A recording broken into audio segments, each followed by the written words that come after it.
Hello, it's Rob, a Small Urban Garden UK. I just wanted to show you some of the things that we've got growing around the garden. Now in this area, we've got a little paved area that we sort of call it the feature garden. It's a small garden, so we can't really have separate areas, but we do name them. So we're calling this area the feature garden. I'll just show you some of the things we've got in here. And we've got the paving, and we've got some pebbles and things like that on the floor. And then we've got containers around. So we've got things like this chocolate mint here. Smells really, really nice, and that was pruned back earlier in the year, in the winter, and it's growing up now beautifully. We've got another mint just here. That's your standard mint. Same again, smells really fantastic. I'll be using that in some salad, definitely, once it's a bit bigger.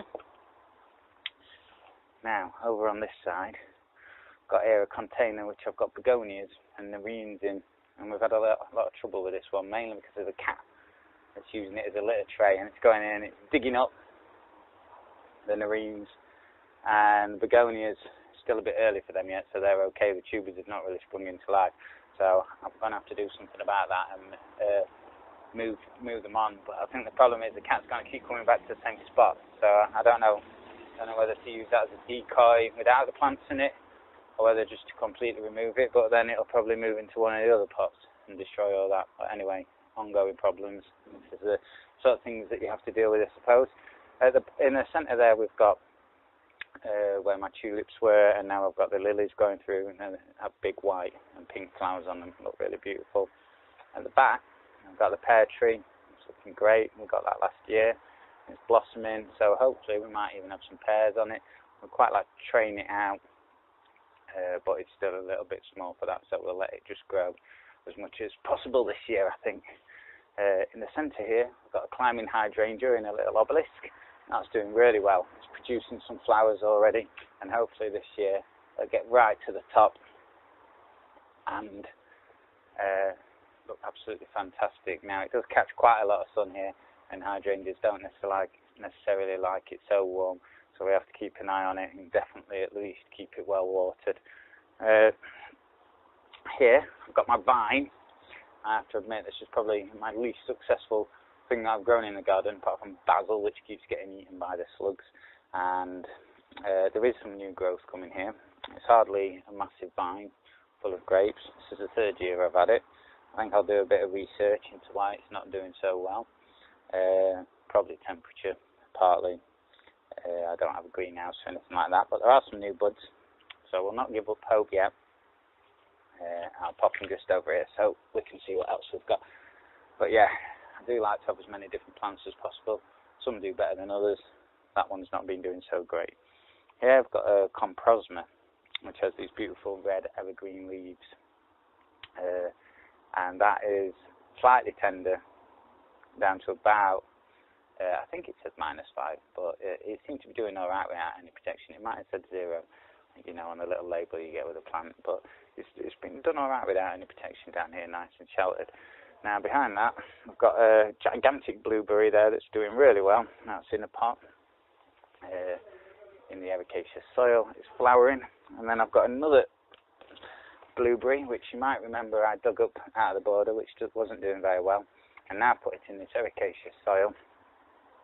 It's got some flowers on it too, and of course blueberries like 2 different varieties, which this is, so that they can produce the biggest yield of blueberries possible. So hopefully we'll have a decent yield of blueberries this year, and also they look really great, and the foliage in autumn is fantastic as well. They're still got some dampness in the soil. We've got very hard water, so I have to filter the water if I'm going to water it in the pot. Still not ideal, but we give it some ericaceous feed, and it seems to hold on just about all right. If I can collect rainwater, then that's the best source for it. Strangely, despite it having been freezing cold for the last 3 weeks, we haven't actually had so much rain. You can tell by looking in the bottom of the pots, and we've not had that much rain at all, so some of the pots are already starting to dry out. At the back, just coming into blossom, got a cherry tree in a pot. Looks really great, especially once that blossom comes and the leaves and the way it sort of arches over the little area of the garden's really nice. We've got some alpines that are doing, some are doing better than others. We've got the bishop stalk down here growing in the cracks and some back there. I've got my foxtail lily, which I planted earlier in the year, and it's nice terracotta pot. It's got this beautiful already, quite interesting foliage coming through, and a second little bit of growth coming through, so that's going to be really exciting. It should grow nice and tall with some yellow flowers, so I'm really looking forward to seeing that. And also, probably the last thing worth discussing is we've got a couple of roses. This one's called Fiora Izonium, it was a new variety out in the last couple of years. Has quite an interesting flower on it, a sort of more modern flower, flatter, a bit like a sort of wild rose really, not so many rosettes to it. So it'll be interesting to see how that gets on last year. That came as just a little dormant stalk last year, so we didn't see a lot of action from it, so this year should be great. And at the back we've got a similar one, and that's called Blue Eyes, and should have a nice blue looking flower on it. So lots to see in here, already filling up.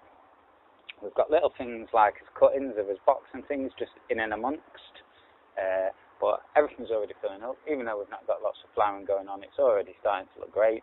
The weather's nice, it can only continue to look better. Needs a bit of weeding and tidying up. I think I'll get on with that. And for now, take care. See you later.